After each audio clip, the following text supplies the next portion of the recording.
Mae Grŵp Cenedlaethol gyfer dysgu wedi bod yn cynnal y math yma gyfarfodydd ers peth amser bellach. Ac rhyw chydig o wythnosau nôl, mi ges i tweet oedd o digwydd bod gyn Melanie yn fan hyn yn gofyn, da chi eisiau gwneud hyn yn fyny yn y gogledd? A nes i dweud, oes, wrth gwrs bod ni. A da chi eisiau gwneud ar Fawrth y cyntaf?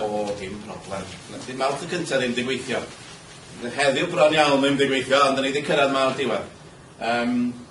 Mae anhyfryd cael cydweithio efo'r Grŵp Cenedlaethol gyfer dysgu.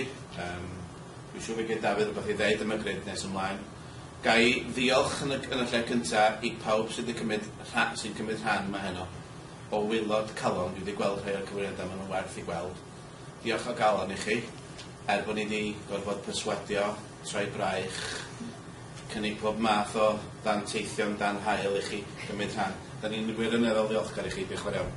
Felly, mae gennych chi 7 munud, os chi'n cofio, dwi'n gwneud rhyw 7 munud yn hwla hefyd. A dwi'n cadw Dafydd, dwi'n jyst yn edrych ymlaen i gweld Dafydd yn gwneud 7 munud, na cwbl fydde dweud. Dwi'n roed i weld o'n gwneud yn byd mewn 7 munud o gwbl ymlaen. Dwi'n cael 70. Sy'n cael 70. So, Dafydd Williams, diolch yn iawn chi, a croeso cynnes i chi. Diolch, croeso i chi gyd, i Ysgol Hendre, ac i'r dysgwr, dwi'n meddwl tua'r 10fed dysgwr da ni wedi gwneud. Mae'n un diwetha, ar y cyntaf trwy gyfrwng Gymraeg. So mae hwn yn dysgwr cyntaf yn y byd trwy gyfrwng Gymraeg. Da ni wedi gwneud un Cymraeg ail iaith yng Nghaerdydd, ond da ni ddim wedi gwneud un cyfan gwbl trwy gyfrwng Gymraeg. Croeso i chi gyd, a diolch yn fawr am ddod. Rhyw noson anffurfiol ydi o'i fod, lle da ni'n rhannu syniadau. Dyna'r syniad dysgwr, dy bod y thrawn yn dod at ei gilydd mewn sefyllfa anffurfiol ac yn rhannu syniadau ynglyn â dysgu. A dwi'n meddwl, dyna y peth pwysicau i gadw am heno, ydy i gadw meddwl agored ynglyn ag edrych am be mae'r athrawon wedi bod yn gwneud tu fewn i'w cyflwyno, yn edrych a dweud, na, dwi'n meddwl, na ddim gyda fi, dwi ddim yn dysgu. Amser di aben.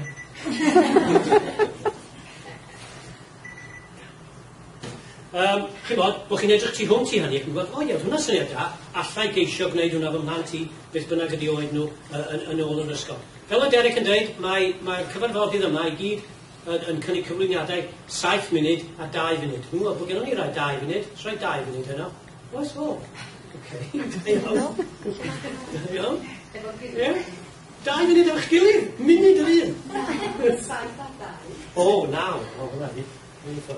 Ond, a den ni yn cadw'n gaeth a treina, achos mae gennym ni 17 gyflwyniadau. Nes ni fod yn rhywbeth allan efo amser newid drosodd, ond ni yma tan 9 o gloch arall. Felly, os gallwch chi gadw at eich 7 munud, mi fyddai yn dechrau edrych yn flin pan fyddwch chi ar 6 munud. So, chi'n gwybod wedyn, mae gennych chi funud i rachau hynny. Mae edrych yn flin, Dafydd, yn wahanol. Dwi ddim yn gwybod. Na, sorry, just gofyn. Na. Oce, so dyna ni, fyddwn ni'n mynd trwy 9 o gyflwyniadau, wedyn yn y baned, ac wrth gwrs byddwn ni'n 7 munud am y baned, ac wedyn gawn ni nôl a gorffen yn amser golew gobeithio. Felly, unwaith cychwynnwn ni, byddwn ni'n mynd fel flex trwy hwn. Rwan, fel arfer, gen i yn darlledu i'r byd ar betws yn y sweithiau yma, a mi welwch chi bod y gamra yn fanna. Yn anffodus, dydy wal tân Gwynedd ddim yn caniatáu.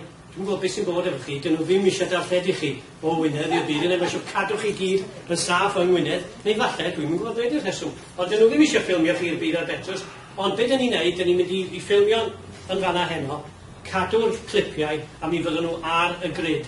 I ni gael defnyddio, ac i chi gael defnyddio, ar gyfer arfer da, a defnyddio ffordd ych chi'n dymuno yn y dyfodol. So, diolch gwerth i chi ffonio adre wan i ddeuthyn nhw, logiwch ymlaen i wylio fi ar y teledu a'r live stream heno, ond dwi ddim yn gweithio.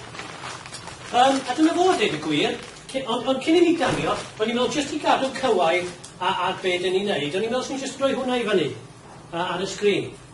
Dych chi dod i fewn? Ys lawr.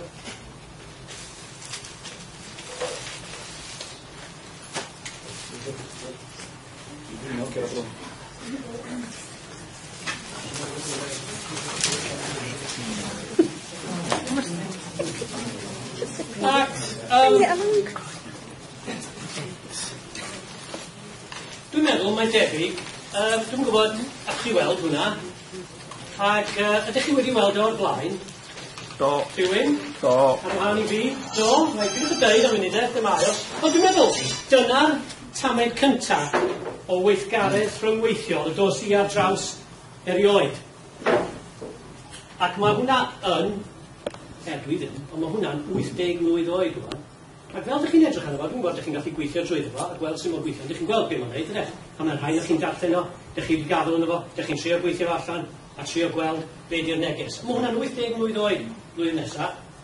Na, blwyddyn nesaf. Gallai gyhoeddi 1931 hwnna, yn rhan o'r ffurf mawr y plant.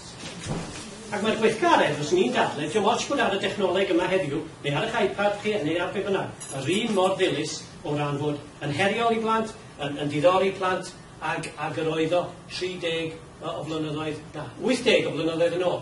Felly, y neges ydy, mae'r gweithgareddau ydych chi'n creu ydy'r pethau oesol, sut ydych chi yn ymddiddori ac yn herio y disgyblion, nid y dechnoleg dyn ni'n defnyddio i wneud hynny. Mae'r dechnoleg yn symud ymlaen, ond mae'n ddysgu da a herio plant yr un peth trwy'r adeg. Felly gweithgaredd 80 mlynedd oed. A mae yna, a dweud gwir, yn y tudalennau yna, mae'n siŵr mae'r tudalennau yna, o'n i'n pori mwy ar drostyn nhw, oherwydd oedd hynna'n lawer mwy heriol na darllen stori, o'n i'n gorau wneud rhywbeth i rymweithio hefo nhw. A mae hynna dal yn wir i fod heddiw, achos pan dwi'n darllen papur heddiw, dwi'n trio mwy amser, falle efo'r croesau, na gydw i'n darllen y papur, dwi'n edrych ymlaen mwy at croesau oherwydd y her, na gydw i at darllen y stori. Felly dyna'r neges, y dysgu ar y ddysgu sy'n bwysig, nid y dechnoleg ydych chi'n defnyddio. Oce te, felly mi gychwynnwn ni gyda Leri ag Anna. Elen, sorry, ag Anna.